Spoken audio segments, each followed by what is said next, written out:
Olá pessoal, bem-vindo a todos a mais uma turma aí de Golang, tá? É, é para mim um prazer grande estar aqui com vocês, vou estar apresentando aqui mais uma vez esse curso de Go para desenvolvedores iniciantes, né? E aqui já é a segunda turma. Quero apresentar aqui para vocês o, o nosso cronograma, o que a gente vai estudar nesse curso. Então a gente tem aqui uma apresentação inicial, né? De quem é Go, o porquê do Go. A gente vai ter um momento também para preparar o ambiente, tá? Vamos preparar nossa máquina para poder acompanhar o curso. Vamos ver a sintaxe básica do Go, algumas dicas sobre como organizar o projeto, parte de orientação a objeto no Go. Vamos ver também a parte de gerência de pacotes, né? Dependências de terceiro. Então, tudo isso a gente vai estar acompanhando aqui nesse curso. A gente também vai ver aqui a parte de como achar conteúdo em Go, né? Como tirar dúvida, como achar material, achar exemplos. A gente vai ver a filosofia do Go, né? Que a gente chama de Go Way, né? A forma do Go de fazer as coisas. A gente vai ver uma parte de manipulação de arquivos. A gente vai criar um servidor. A gente vai criar também um cliente para consumir os dados desse servidor, se comunicando com o banco de dados, com o front-end. Como o foco desse curso é a linguagem do Go, eu vou mostrar para vocês apenas relacionado ao Go.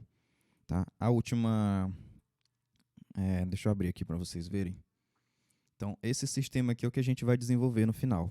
Tá? No final, a gente vai estar com esse sistema pronto. Como não diz respeito à parte de front-end, então o front-end aqui ele já está desenvolvido.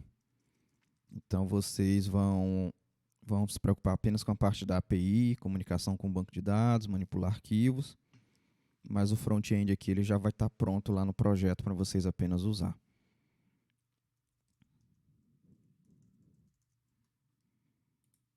Então veja que aqui a gente tem um sisteminha onde a gente consegue cadastrar produtos, listar produtos, editar um produto, né? Então se quiser editar aqui o preço do produto,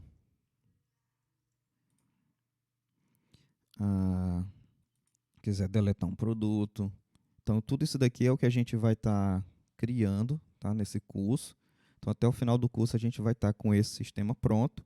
Lembrando que a gente vai focar só na parte do back-end. O front-end a gente não vai fazer nesse curso, ele já está pronto. Então, vocês vão apenas usar o front-end. E no final do curso, a gente vai estar com esse sistema pronto. Então, vamos lá. A primeira parte que a gente tem que ver é o que é o Go, né? O Go, como a maioria de vocês já provavelmente já sabem, é mais uma linguagem de programação. O Go ele foi criado justamente para atender uma necessidade do Google. Qual era a necessidade? Precisava de uma linguagem que fosse rápida, que fosse de fácil entendimento, que fosse de fácil manutenção e que aproveitasse ao máximo o hardware mais moderno que a gente tem hoje. Então, por exemplo, se você pegar hoje um telefone, um computador, a maioria deles já vem com 64 bits, já vem com mais de um núcleo, já vem com memória um pouco mais à vontade, né? Antigamente, para você comprar um computador com 1 GB de memória, era um negócio bem extraordinário, era caro. Hoje está cada vez mais barato, né? Então todo mundo já vem com SSD, já vem com múltiplos núcleos. E as linguagens que a gente já tem aí no mercado, como Java, como Python, C, C++, todas elas, quando elas nasceram, elas não tinham essa quantidade de hardware que a gente tem hoje. Tá? Apesar de que elas vêm se modernizando, cada vez mais elas vêm se atualizando, elas não tinham isso no tempo delas. E aí o Go ele já nasceu com isso. Então, o processo de compilação de um programa em Go ele é muito mais rápido do que o processo de compilação em C. Só para vocês terem ideia. a forma como o Go lida com os objetos, lida com a orientação a objeto, já é uma forma que as linguagens, essas outras linguagens, elas tiveram que se adaptar, criar padrões, né, para poder trabalhar. Então, por exemplo, no caso do Go, só um adendo rápido, toda a orientação a objeto do Go, ele não é por herança, ele é por composição. Tá? Diferente de outras linguagens como Java, C, PHP, Python, tudo tem o foco da orientação a objeto deles é por herança. Tá? Ah, mas tem uns padrões aqui que a gente usa para poder ter composição. Sim, tem. Então a diferença é que o Go ele já nasceu com isso. E uma outra coisa legal também do Go é que o Go ele só tem um jeito de fazer as coisas.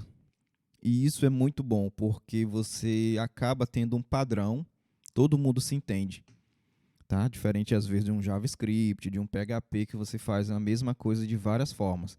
Aí você pode dizer assim, Zé, mas isso não é meio que deixa a linguagem amarrada, porque eu só consigo fazer uma coisa da mesma forma?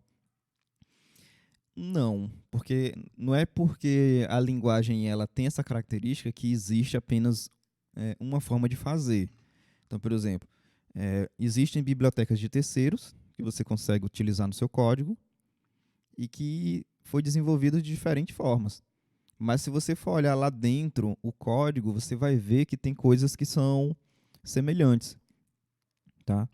Então, cada programador ele ainda tem essa liberdade de fazer a solução da forma como ele imagina. Ah, eu imaginei desse jeito, então eu vou desenvolver desse jeito. Entendeu? Então a linguagem ela dá também essa liberdade, ela não vai prender ninguém a um jeito só, entendeu?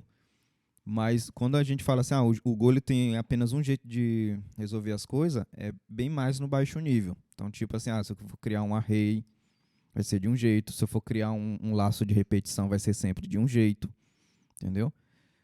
Se eu declarar uma variável e não usar ela, ele vai reclamar, tá? Diferente de outras linguagens que você faz um laço de repetição, tem 3, 4 formas de você fazer. Já no Go não, é um jeito só. Aqui também a gente vê as partes aqui do porquê do Go, né? Então, um dos porquês do Go primeiro, a gente tem uma grande quantidade de clientes usando essa tecnologia. Tá? Então, aqui já na página inicial, antes não era assim, mas eles trouxeram para cá, a gente vê que tem vários clientes, tanto nacionais como internacionais, usando essa tecnologia. Então, a gente tem a Riot, temos a Netflix, temos o Google, temos o PayPal, American Express, Mercado Livre, temos a Uber, o Twitter. Todas essas empresas estão utilizando o Go. Então, isso também é uma vantagem. Um outro porquê do Go é porque ele é compilado, tá? E ele é compilado de forma nativa. Aí você pode dizer, mas o C também é compilado, o Java também é compilado. Só que o Go ele é compilado multiplataforma e independente de onde eu estou, eu consigo compilar para outra plataforma. Então, por exemplo, para quem já desenvolveu o aplicativo para iOS ou para o Mac, sabe que só consegue desenvolver se tiver lá no Mac.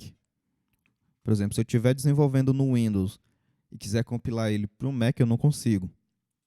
Já com o Go, eu consigo. Se eu estou programando em Go no Windows, eu consigo compilar para um Mac. Do mesmo jeito, eu consigo compilar para um Linux. Ou seja, independente do sistema onde eu estou, o meu sistema alvo eu posso compilar para ele. Então, se eu estou no Windows, eu posso ter um sistema alvo lá que vai ser um Android, vai ser um Linux, vai ser um Mac. Eu consigo compilar para ele sem precisar ter ele. Então, isso é uma vantagem muito boa. Claro que você tem que ter alguns cuidados, né, com algumas coisas que você vai usar. Eu vou fazer uma chamada de API para limpar a tela, mas eu estou usando a chamada de API do Linux. Isso não vai funcionar no Windows, mas vai funcionar no Mac. Então, só tem que ter cuidado com o recurso que você quer usar do sistema operacional. Claro que tudo que você desenvolver focado apenas no Go, é 100% de certeza que vai rodar lá do outro lado. Uma outra vantagem também do porquê do Go é que ele é uma linguagem que facilita muito a manutenção e o deploy, tá? Então, dependendo, às vezes, por exemplo, de um PHP, de um Java ou de um Python, não é tão simples você entregar o seu sistema. Então, se eu estou aqui desenvolvendo com PHP, com Python, para eu poder entregar o meu trabalho, eu tenho que preparar o ambiente do outro lado. Então, isso não é muito fácil. Às vezes gasta muito tempo com o DevOps, né? Com o pessoal de infra, para poder entregar meu trabalho. Tem que ter a biblioteca tal, tem que ter o sistema operacional na versão tal, tem que ter isso, aquilo, outro, configurar dessa outra forma. E isso acaba que não é muito produtivo. Então, o Go, o foco dele, quando ele nasceu, ele já nasceu pensando nisso também. Então, imaginem todos os problemas de uma grande empresa como o Google, que eles tinham, e eles criaram uma linguagem justamente para resolver isso. Então, tinha uma infra muito grande, que precisava de muita manutenção. Toda vez que queria lançar um sistema novo, dava muito trabalho para fazer manutenção. Então, todos esses problemas modernos que a gente tem hoje, né, foram resolvidos no Go. Go é bala de prata, resolve tudo? Também não. Tá? O importante é que é interessante a gente ver essa tecnologia e vocês vão analisar onde ela vai se encaixar no decorrer do dia de vocês, nas demandas de vocês. Entendeu? E, por exemplo, se você está trabalhando com alguém que já conhece o Docker ou o Kubernetes, alguém já ouviu falar dessas tecnologias? O Docker eu conheço um pouquinho. Já, Beleza, já tentei usar. beleza. Então, só para vocês terem uma ideia, o Kubernetes, que é um irmão maior do Docker, e o Docker também, eles são escritos em Go, tá? Só para vocês terem uma ideia de quão essa tecnologia é usada. Então, o Kubernetes todo ele é escrito em Go, o, o próprio Docker é escrito em Go, várias outras tecnologias estão sendo escritas em Go. Então, aqueles clientezinho do GitHub, do Dropbox, a maioria deles estão sendo escritos em Go. E isso não é de agora, tá, pessoal? Essa linguagem ela já tem mais ou menos uns 10 anos. Acho que é um pouco mais. Deixa eu ver aqui.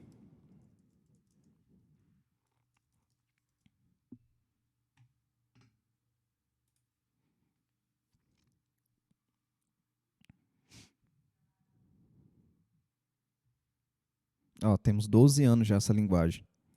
Tá vendo? Então ela já está bem madura. Ela foi criada em 2007, mas só foi liberada lá em 2009 para a comunidade.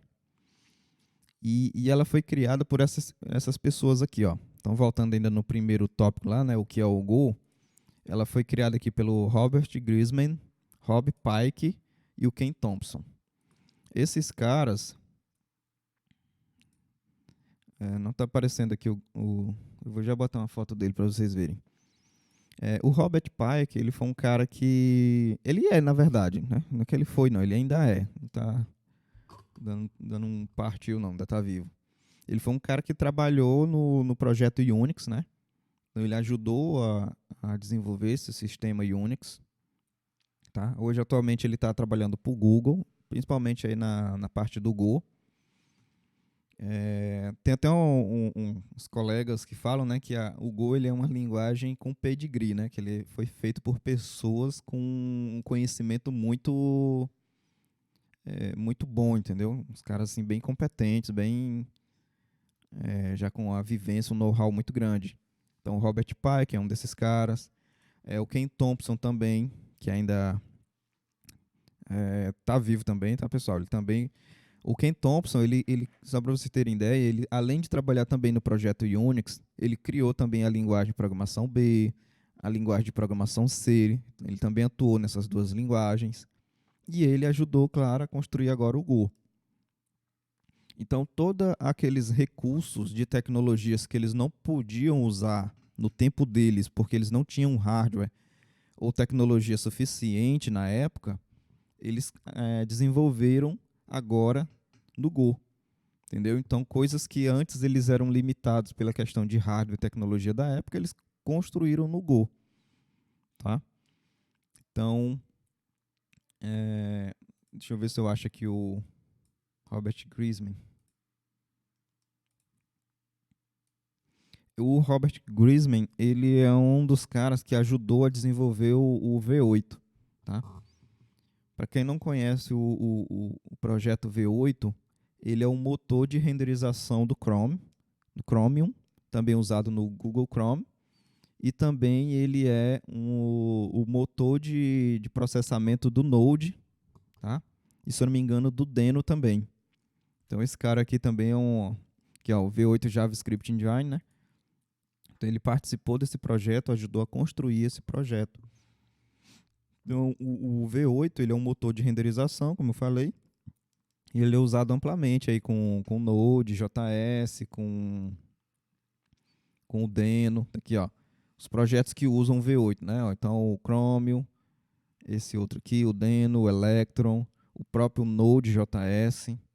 Então é um cara assim também de bastante conhecimento. E vamos em frente aqui. Então o Go ele já está bem maduro, né? Tem 12 anos de existência. E também quem usa, como eu acabei de mostrar, são grandes clientes, né? Cloudflare, o Facebook, né? O Meta, Microsoft. O próprio cliente que vocês estão atuando hoje usa isso, tá? E por isso que vocês estão vendo esse curso, né? A ideia desse curso é justamente formar mais pessoas para que tenham acesso a essa tecnologia para a gente poder aproveitar nos projetos. Como esse projeto ele foi criado por aquelas pessoas que eu acabei de citar, né? O Robert Grisman, Robert Pike e Ken Thompson, a sintaxe do Go, eles também pensaram numa sintaxe bem simples. Então tem muita coisa aqui que vai parecer, para quem conhece Java, vai parecer Java, para quem conhece Python, vai parecer Python, e para quem conhece C também vai ver que parece com C. Então a ideia de quando eles criaram essa linguagem foi também focada no programador, né? O cara que vai estar desenvolvendo, ele tem que ter uma sintaxe muito amigável, entendeu? Simples. Então, tudo que tinha de bom no Java, eles pegaram. O que tinha de bom no C, eles pegaram. O que tinha de bom em outras linguagens, como o Python, eles pegaram e trouxeram para a sintaxe do Go. Então, isso é muito bom, porque vocês vão ver que não é uma sintaxe muito complexa de entender. É uma sintaxe simples. E isso acaba também contribuindo no desenvolvimento, porque é simples a linguagem. Ok, então a gente acaba de fechar aqui esse primeiro módulo, né? Agora vamos para a instalação do Go. Tá? Para quem está aí no seu computador pessoal, vai poder instalar ele direto da loja. Quem está no computador do cliente vai poder instalar a partir da loja do cliente, né? Tem uma loja aí, uma fábricazinha de software. E essa parte aqui do compilador C, quando chegar mais para frente, eu vou mostrar como é que a gente faz isso, justamente para quando a gente estiver trabalhando com o banco de dados, a gente vai precisar desse cara em específico, só por conta do drive que eu vou usar. Então, por exemplo, eu vou usar um drive que é do banco de dados SQLite 3. Então, o SQLite 3, esse drive que eu vou usar, ele é feito em C. Então, o Go ele também tem essa vantagem de você poder unir código Go com código C. E só por conta disso que eu vou precisar do compilador C para poder compilar junto com o Go. Tá? Mas quando chegar lá nessa parte do curso, quando a gente estiver trabalhando com banco de dados, aí eu volto aqui e a gente instala esse compilador. O VS Code é o nosso editor de texto, né? A nossa IDE que a gente vai estar utilizando e algumas extensões que eu vou recomendar para vocês. Tá? Ok, para instalar o Go, você vai vir no próprio site oficial do Go, vai ter aqui a opção de download, Aqui na opção de download você vai escolher a sua plataforma. Então, para quem está no Windows, é só clicar aqui na opção Windows. Para quem está no Mac M1, pode usar essa opção. Quem tiver no Mac com Intel vai usar essa outra. Quem tiver no Linux tem essa outra. É clicar, fazer o download e avançar, né? Vai ser o Next Finish. Então não tem erro. Clicou, executou o programa, Next até o final. Beleza. A IDE é o VS Code, que você baixa essa versão aqui, ó, User Installer. Vendo? User Installer na 64 bits, para quem está no Windows. Quem está nos outros sistemas operacionais, né? Quem está num Apple Silicon, o M1, o Apple Intel, o Universal. Quem está no Linux, aí dependendo do Linux vai ser um Debian, um Red Hat, um Fedora, alguma coisa assim. Tem as opções também. E, claro, no Windows tem essa opção do User Installer. O legal dessa opção User Installer é porque ela não te bloqueia com permissões de administrador. Então, principalmente para quem está no ambiente do cliente, pode simplesmente instalar essa opção que não vai precisar de acesso administrativo para poder instalar. Tá? E aí o processo é do mesmo jeito. É avançar e finalizar a instalação. Ok, depois que você tiver com o projeto, aliás, com a linguagem e com o VS Code instalado, você vai clicar aqui com o botão do mouse na parte direita, né, da pasta, qualquer lugar aqui nessa parte branca da pasta, e vai pedir para abrir com o VS Code. Ele vai pedir aqui, né, para dizer, olha, tu confia nesse projeto, porque isso aqui é uma questão de segurança, tá? Porque às vezes você baixa um código da internet, você não tem muita confiança, não sabe o que é que esse código faz, e aí antes de dar permissão para esse projeto, você pode clicar aqui no não, para analisar o código, ver o que é que o código está fazendo, para depois clicar no sim. Porque dependendo de onde você baixar esse código aí, se for um projeto duvidoso aí que você achar pela internet, pode ser que aquilo ali seja um vírus e rode aí na sua máquina e vai dar ruim. Tá? Então isso aqui é uma questão de segurança que foi implementado, acho que na maioria das IDEs, quando você abre hoje um projeto, ele aparece essa telinha ou algo similar, perguntando se você confia no projeto. Porque a partir do momento que você diz que confia, a IDE vai executar o código na sua máquina. Entendeu? Então, como não tem nada ainda, eu vou confiar aqui no projeto. Voltando aqui ao nosso cronograma, a extensão que a gente vai utilizar, eu vou fazer aqui algumas recomendações. Então, deixa eu abrir aqui a extensão, aumentar aqui a fonte. Ó, as extensões que eu uso, por padrão, eu deixo ela sempre habilitada. Quem talvez não tenha aí um computador com hardware mais equipado, pode fazer o seguinte, deixa habilitado somente a extensão que você precisa. Então, no meu caso, eu deixo por padrão essa extensão VS Code Icons, essa daqui da tradução, somente para ele traduzir aqui o idioma da IDE, e essa Picoke eu recomendo também. Por que eu recomendo deixar só essas ativadas? Por exemplo, a Picoke, o legal dela é que ela dá uma cor aleatória para o seu projeto toda vez que você inicia. Então veja que o meu está verdinho, tá vendo? Isso é legal porque às vezes você pode estar trabalhando em mais de um projeto ao mesmo tempo e como o projeto ele vai ter, na maioria das vezes, a mesma estrutura organizacional de pasta, entendeu? Eu organizo a pasta desse jeito, o outro projeto também do mesmo jeito, o terceiro projeto também do mesmo jeito, e acaba que às vezes você está trabalhando em um ou dois ou três projetos e as estruturas de pasta é tudo igual, acaba que se a IDE ela for sempre da mesma cor, mesmos ícones, acaba que você, às vezes, eu estou com uma dúvida aqui, eu vou lá no projeto B. E aí começa a mexer, eu volto para o A. Eu estou com uma dúvida, eu vou abrir lá o projeto C. Ah, beleza, eu volto lá para o projeto A.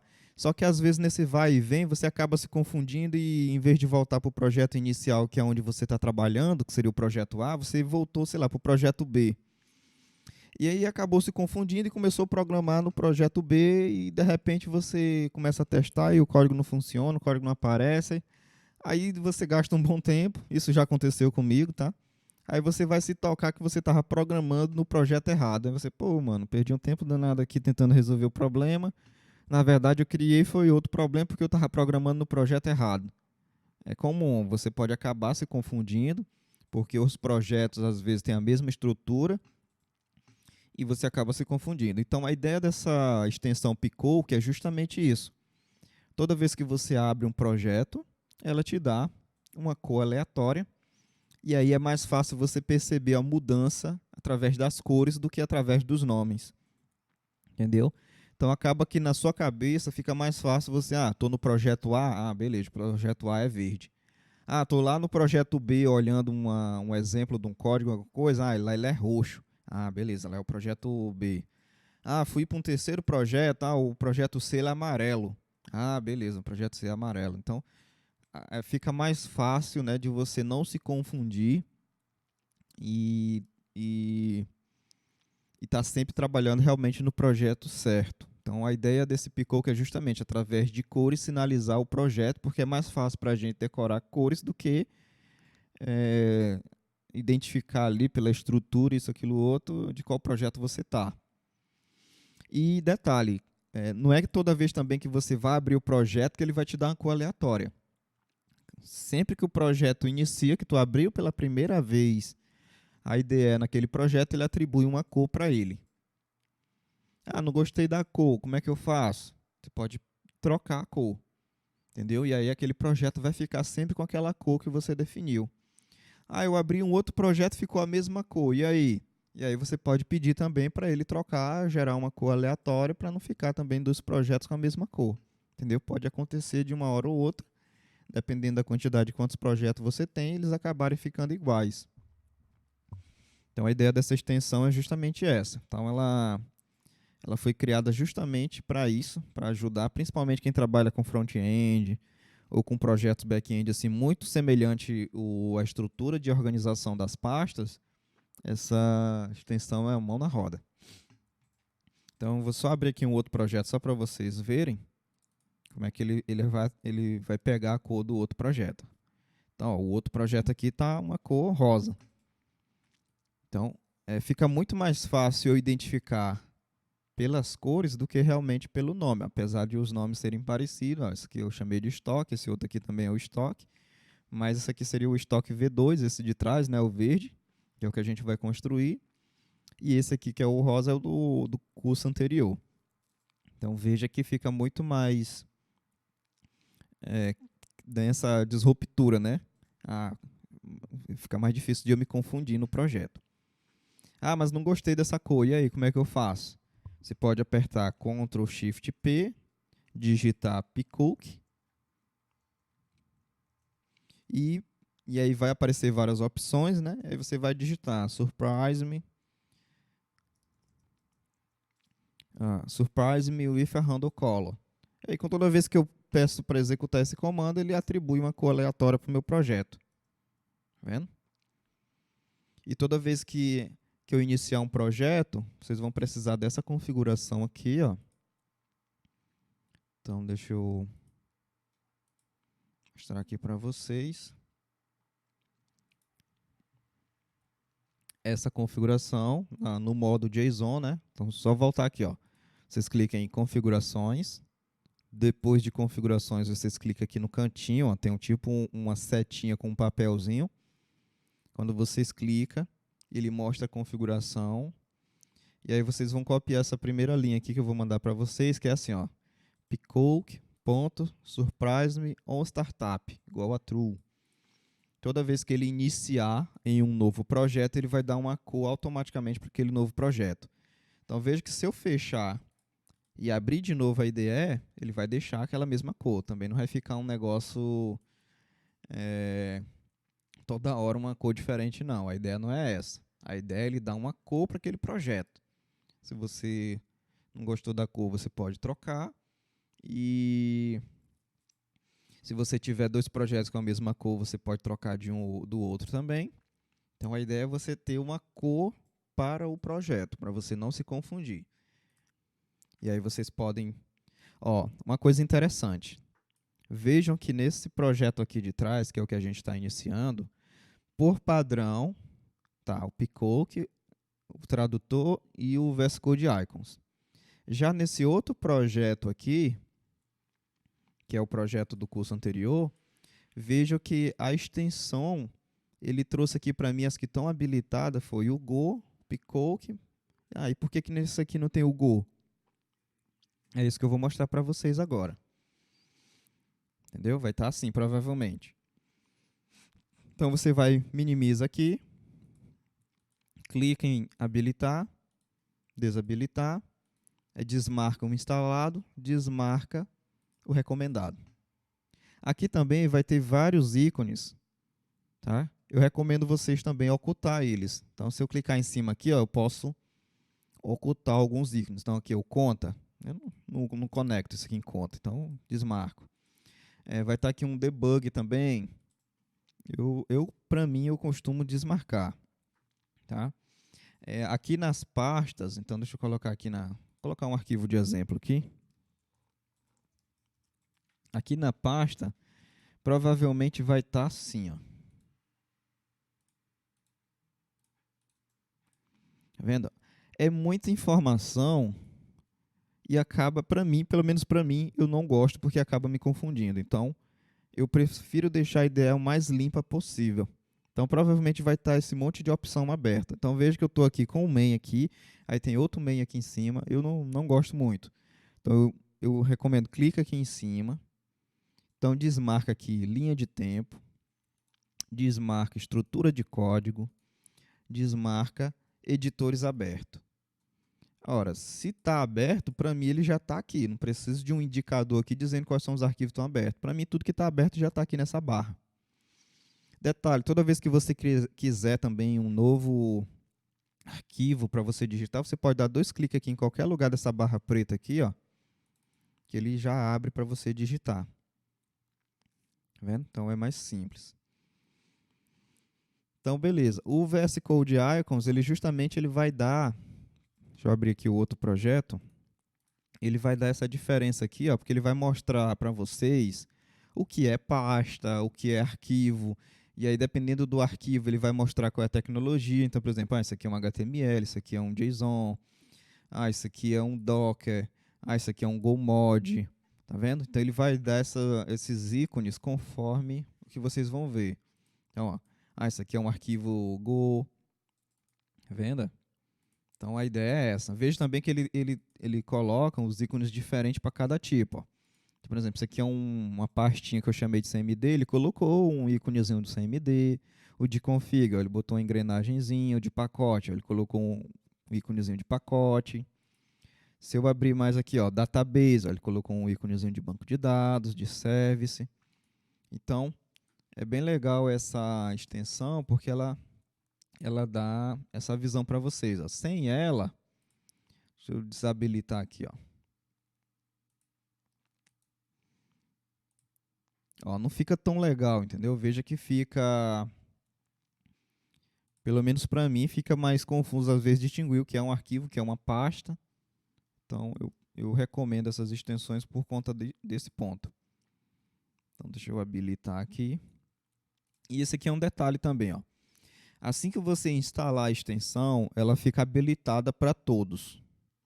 Para quem às vezes não tem uma máquina muito potente, eu não recomendo deixar todas as extensões habilitadas sempre. E aí isso é uma dica para você ter desempenho, né? Então, por exemplo, eu estou trabalhando com o quê? Estou trabalhando com o Go. Então, imagina que se eu tivesse aqui coisas de Angular, ou de Python, ou de Vue habilitado. Não tem nada a ver. Apesar da IDE ela ter a inteligência de saber que eu não estou trabalhando com isso, mas a extensão ela vai ficar volta e meia querendo encontrar arquivos por exemplo, de Vue, ou arquivos Python, ou arquivos JavaScript, entendeu? Ou arquivos de Angular, dentro do projeto. Então, isso acaba consumindo memória e processador à toa. Certo? Então, é isso, pessoal. Quando vocês estiverem aqui, eu recomendo que vocês cliquem aqui, ó. Depois que vocês instalaram, vocês colocam aqui, ó, desabilitar todas as extensões. Aí clica em recarregar, vai ficar assim, ó, tudo vazio. E aí vocês vão habilitar aqui, ó. Por exemplo, para o projeto de Go, vocês vão colocar aqui, ó, habilitar, mas não para todo o projeto, porque essa primeira opção habilitar é para todos. Então, qualquer projeto que você abrir, sempre a extensão do Go vai estar lá. Você coloca assim, ó, habilitar no Workspace. Ok, a outra extensão é o VS Code Icons. Essa já pode deixar habilitado para todos. O Picoke também deixa habilitado para todos. Beleza, se eu recarregar aqui, ó, veja que eu tenho habilitado só essa. E aí entra nesse ponto aqui que eu mostrei, ó. Para esse cara aqui, as que estão habilitadas são só essas, não tem o Go ainda. Tá vendo? Então aqui também eu vou habilitar a extensão do Go só para esse workspace. Então, toda vez que eu abrir a extensão nesse projeto, ele já liga essa extensão para mim. Eu não preciso me preocupar com isso, ele vai ligar para mim. Eu não tenho que vir aqui depois e sair habilitando, desabilitando. Não. Você pode deixar as padrão sempre habilitada e no projeto que você estiver trabalhando, você habilita no Workspace, né? Você vai aqui habilitar no Workspace aquelas extensões que você precisa para aquele projeto. Beleza? Então, para hoje, pessoal, a gente finalizou essas duas partes, né? A introdução do que é o Go e a parte de preparar o ambiente. Na próxima, a gente vai ver a parte de organizar do projeto, como é que a gente organiza o projeto. A gente vai ver também a parte de pegar dependência de terceiro. Vamos ver um pouco de orientação a objeto. Tudo isso focado na linguagem Go. Tá bom?